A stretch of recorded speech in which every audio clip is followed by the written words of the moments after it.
Untuk mengetahui perkembangan selengkapnya telah bergabung bersama kami Ketua Kadin Rosana Perkasa Roslani. Selamat siang Pak Ruslan. Selamat siang, Mas. Ya, bagaimana perasaannya Pak sampai dengan saat ini? Apakah Anda juga dapat menceritakan kepada kami bagaimana proses pemberian vaksin sejauh ini? Apa yang Anda rasakan setelah disuntik vaksin tadi? Ya, alhamdulillah tetap tidak ada keluhan sama sekali. Tadi kita sebelum divaksin itu diperiksa dulu oleh dokter, baik secara temperatur dan juga yang lain-lainnya. Kemudian setelah diperiksa oleh dokter baru diizinkan untuk vaksinasi. Kemudian ditunggu di 30 menit untuk memantau apakah ada reaksi atau keluhan yang perlu cepat ditanggapi. Ternyata alhamdulillah baik semua, lancar semua. Tadi yang divaksinasi juga semuanya tidak ada keluhan. Dan sudah itu saya juga baru selesai makan juga normal, tidak ada rasa mual atau apa juga tidak ada.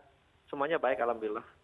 Artinya sudah berlangsung sejak tadi pagi sampai dengan siang ini belum ada efek samping dari vaksinasi tadi, tapi Anda sudah mengetahui belum Pak Ruslan terkait dengan informasi efek samping dari vaksin yang disuntikan kepada Anda ini? Ya, kalau kan tadi kita dicek dulu sebelumnya juga sudah seperti ada kuesioner kita mesti jawab, kemudian di tempat itu pun kita juga dicek, tetapi memang kalau sekarang sih ya normal-normal aja, saya tidak merasakan pening atau mual atau alergi, tidak ada sama sekali sih, alhamdulillah gitu. Dan rencananya akan ada penyuntikan kedua 2 minggu sesudah ini. 2 minggu sesudah ini di Istana Jakarta juga atau bagaimana Pak Ruslan? Nanti akan diberitahukan, ya rencananya mungkin di Istana katanya, tapi akan diberitahukan lagi lebih lanjut. Artinya ada 2 kali penyuntikan vaksinasi, apakah Anda juga mengetahui hal ini sebelumnya? Iya sudah, kita sudah dikasih tahu dulu bahwa setiap yang menerima vaksin itu akan mengalami 2 kali penyuntikan dengan kalau untuk yang ini dengan jeda waktu 14 hari. Pak Rosan, dengan Anda yang sudah disuntik tadi, pagi hari tadi, apakah Anda merasa kebal atau memiliki antibodi bakal tidak terkena COVID-19 jika sudah divaksin tadi pagi? Ya, walaupun divaksin, ya tetap kita disampaikan harus tetap menjalankan protokol kesehatan ini juga, yaitu menjaga jarak, pakai masker, dan juga mencuci tangan. Jadi ya kalau saya sih, alhamdulillah sejauh ini saya merasakan tidak ada rasa sakit atau apa, jadi seperti biasa aja, normal seperti biasa gitu. Artinya Anda mengamini bahwa seseorang yang sudah divaksin bakal juga berpotensi ya terkena COVID-19 begitu Pak Rosan? Ya enggak, itu kan mungkin silakan ditanyakan kepada ini, tapi saya sih insya Allah berkeyakinan kalau kita sudah disuntik ya kekebalan tubuh kita kan akan meningkat ya, tapi tetap tadi disampaikan juga ya protokol kesehatan juga tetap harus dijalankan gitu. Pak Rosan, setelah Anda divaksinasi ini apakah Anda punya pesan khusus kepada warga masyarakat yang masih takut akan disuntik vaksin karena informasi yang beredar dari berbagai kalangan dari pihak medis juga pengamat atau pakar menyebutkan ada efek samping dari vaksin itu. Apakah Anda punya pesan khusus kepada kami yang masih belum disuntik vaksin? Ya tentunya kalau melihat dari pengalaman saya yang baik ini ya saya menghimbau atau menyarankan kepada masyarakat secara luas ya untuk mengikuti program vaksinasi dari pemerintah ini, karena ini adalah bukan hanya untuk kepentingan kita pribadi tapi untuk kepentingan masyarakat Indonesia secara keseluruhan, mungkin itu. Ya, Pak Ruslan, kita ini kan di tengah pandemi COVID-19, perekonomian nasional juga ikut menjadi dampaknya sendiri, terutama para pelaku usaha ini juga menjadi garda terdepan ya Pak, setelah tenaga kesehatan tentunya, karena mereka yang akan membangkitkan perekonomian nasional.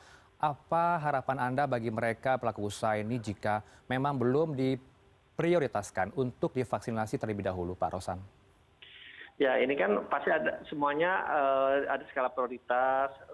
Tentunya petugas kesehatan, nakes, dan frontliner itu memang didahulukan terlebih dahulu. Tetapi kita melihatnya ke depannya, ya ini suatu momentum yang baik ya untuk kita semua. Jadi kita dalam melaksanakan ini harapannya juga akan terjadi pemulihan dan mobilitas orang, pemulihan ekonomi juga makin menjadi lebih cepat dengan adanya vaksin ini.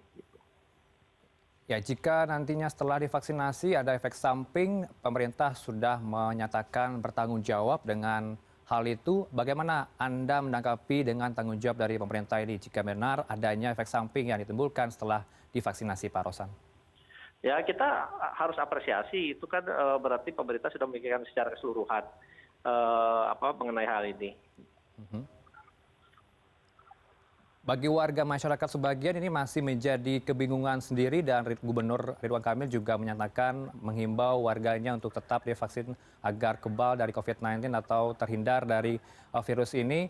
Bagaimana untuk masyarakat yang masih bingung dengan adanya vaksinasi ini, Pak Rosan? Ya, ini kan juga sosialisasi terus dilaksanakan oleh pemerintah mengenai vaksinasi ini, dan saya sih meyakini insya Allah kalau ini terus dilakukan sosialisasi ini dan pemahamannya, masyarakat akan mengerti dan makin memahami, sehingga kedepannya juga program vaksinasi ini bisa berjalan sesuai dengan harapan. Baik, kita harapkan memang proses atau program vaksinasi ini akan berjalan lancar di tanah air hingga Maret 2022. Kalau tidak salah, saya mencatatnya di tanah air proses vaksinasi ini. Terima kasih atas informasinya, Pak Rosan Perkasa Roslani, Ketua Kadin Indonesia. Selamat siang, Pak Baik, Rosan. selamat siang.